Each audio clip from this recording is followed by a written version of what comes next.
Acknowledge our teacher to both Dr. Baird and I. First off, Dr. Stephen Mark Zeitels. He's a professor of laryngeal surgery at Harvard Medical School and the director of the MGH Voice Center and fellowship mentor for he encouraged all of his trainees to feel privileged for the special population of vocalists who we treat, singers among them, as well as to appreciate the micro-layered structure of the vocal folds and its relationship with pliability. And I want to thank Dr. Solomon, my life coach and mentor from Temple University. Whenever I do airway surgeries, I try to emulate him. And lastly, I had the opportunity to spend a few days with Dr. Bastian in Chicago, who is the founder of the Bastian Voice Institute. And I was there to learn about vocal phenomenology, I think, which is a very important aspect that Dr. Chaudhary, he also brought up in his earlier talk. Dr. Bastian has an amazing internet resource called Ringopedia that you have access to. So, I want to start up with just understanding phonation, just a little blurb coming out from Dr. Baird's talk. In 1974, Dr. Minoru Hirano described the body cover model for voice production. And not only did this lay the framework for phonation, but also the framework for phonotrauma and the appropriate surgical methodology for addressing phonotraumatic lesions. So you've seen these coronal sections of the vocal fold, these drawings of the coronal sections. And so this dark line here is the epithelium, and underneath it is the superficial lamina propria. Together they make the mucosa, or the cover, the phonatory mucosa, or the cover of the body cover model. And then underneath that is the vocal ligament, and then under that is the vocalis muscle. So in low pitch phonation, you have, and this is a high-pitched phonation, a picture. So, according to this model, the action of the thyroid muscle with one of the intrinsic laryngeal muscle and the cricothyroid muscle, they determine the tension and the tension of the cover and the stiffness of the body. So the tension of the cover and the stiffness of the body, determined by the TA and the CT muscle, and that determines the AP length and the vertical thickness of this medial surface. So at low pitch, you have a large vertical height, vertical thickness of collision, and whereas at high pitch, you have a thinner vertical height.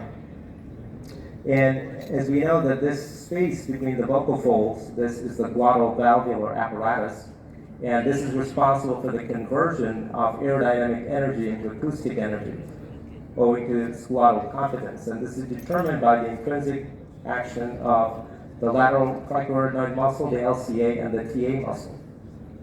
So phonotrauma arises from both of these principles, where you have aerodynamic driving forces, as just mentioned, the high subglottal air pressure, and the intrinsic muscular compensation leads to larger amplitudes of vocal fold vibration and higher vocal fold closure velocity, giving rise to greater collision forces and a generation of phonotrauma. So on this left side at low pitch, you have a fibrovascular nodule. Underneath that at low pitch, you have a significant amount of SLP that can be recruited. And so these phonotraumatic lesions may not be unmasked at low pitch phonation. However, at high pitch phonation, when there is loss of or the reduction in this SLP during high pitch because of the tension here, then you have unmasking of this phonotraumatic lesions as the patient phonates. So how does this relate to singers? So one component that was brought up earlier is that phonotrauma is a cumulative result of vocal fold tissue damage and a reaction to tissue inflammation.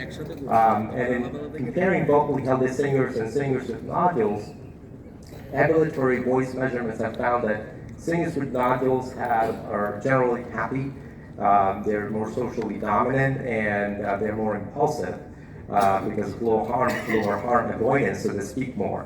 And that leads to phonotrauma. But we also want to recognize that when you have singers as patients, you want to be inclusive And the way to do that is to help them understand that phonotrauma is part and parcel of being vocal athletes. So there is going to be some degree of phonotrauma during their examination that will come out. But it's what has led them to the clinic that's more important. So just want to take a deep dive into these two papers by Dr. Zeitels, Phonomicrosurgery in Singers, and The Art and Craft of Phonosurgery and Grammy Award-winning Performers. And hopefully with this dive we can uncover some firsts to share with you. The first off, as was mentioned by Dr. Chaudhary and Dr. Baird, my colleague, is evaluation. And that starts with a comprehensive laryngoscopy and stroboscopy.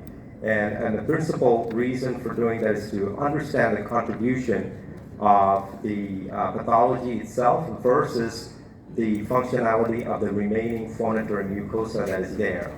And ideally, both rigid telescopes and flexible distal shaped laryngoscopes should be used. And the patient should be asked to do various vocal tasks varying in loudness, pitch, and threshold phonation.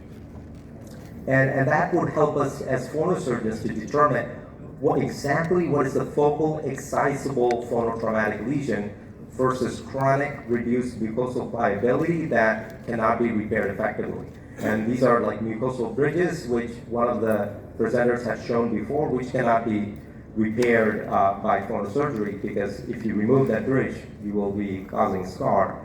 And then of course, along with that is a careful history of why the patient is there and what led them to seek medical attention at that moment, along with our vocal pathologists, our colleagues who were instrumental in this evaluation, who performed objective and subjective measures of the singer's voice.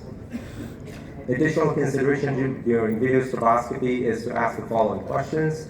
Does the phonotraumatic lesion on the medial surface disrupt glottal closure or promote air leakage? Is the oscillation, is the lesion impairing the oscillation?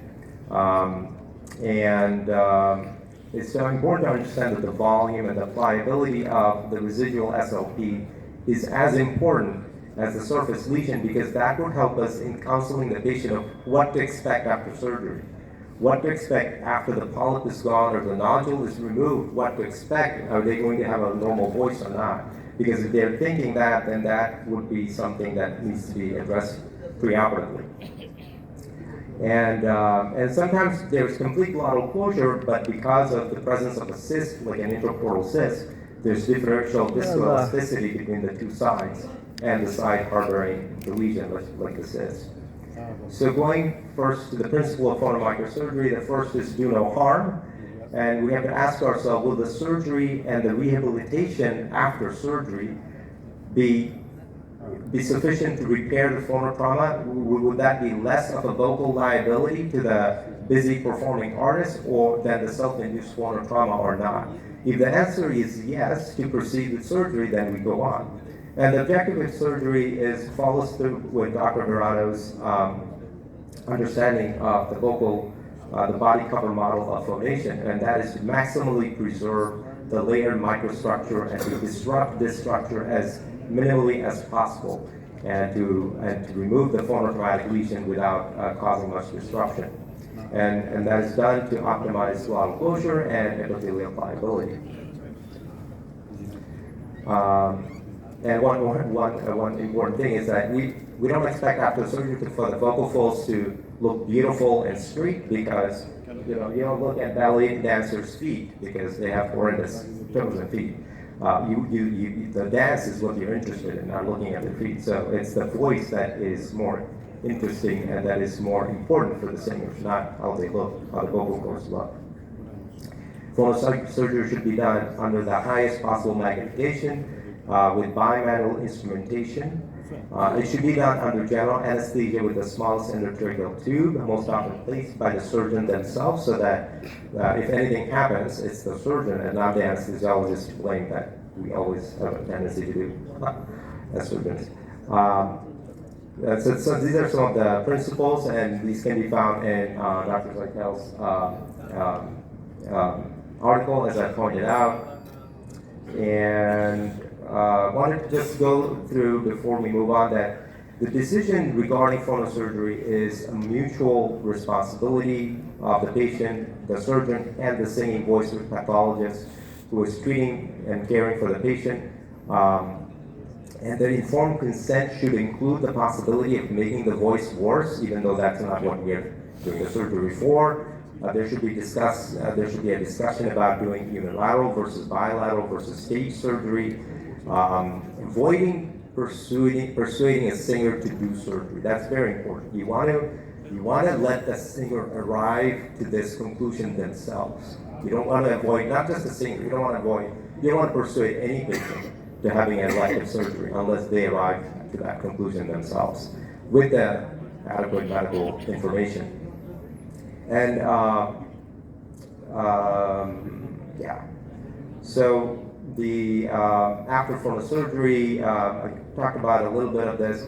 The vocal folds won't necessarily be straight, nor will there be symmetric, phase symmetric vibration. About a third of in his series, patients did not have symmetric, phase symmetric vocal fold oscillation. There's a period of voice rest, 2 weeks for cold steel surgery, and 3 weeks if the laser is used. This is our surgical setup. You've seen that before using the glotoscope, like that design, and the usual phonosurgical instrumentation. This is just a clinic looking at the lasers. I wanted to present a case, but I'll forego that. But importantly, even though I showed this is just to show the lasers. But for singers especially, the vocal folds should not be being handled on singers in an office setting with laser. Singers should always go through general anesthesia to deal with any type of phonotraumatic lesion, varices, and so on. And so this is for our patients that have trachs and our patients that are truck drivers that don't have that amount of vocal performance load for their careers. A lot of time, so I won't do the case, but rather, that's it, right? I don't have the case, right? Yeah, okay. No problem. All right, this is okay. Thank you.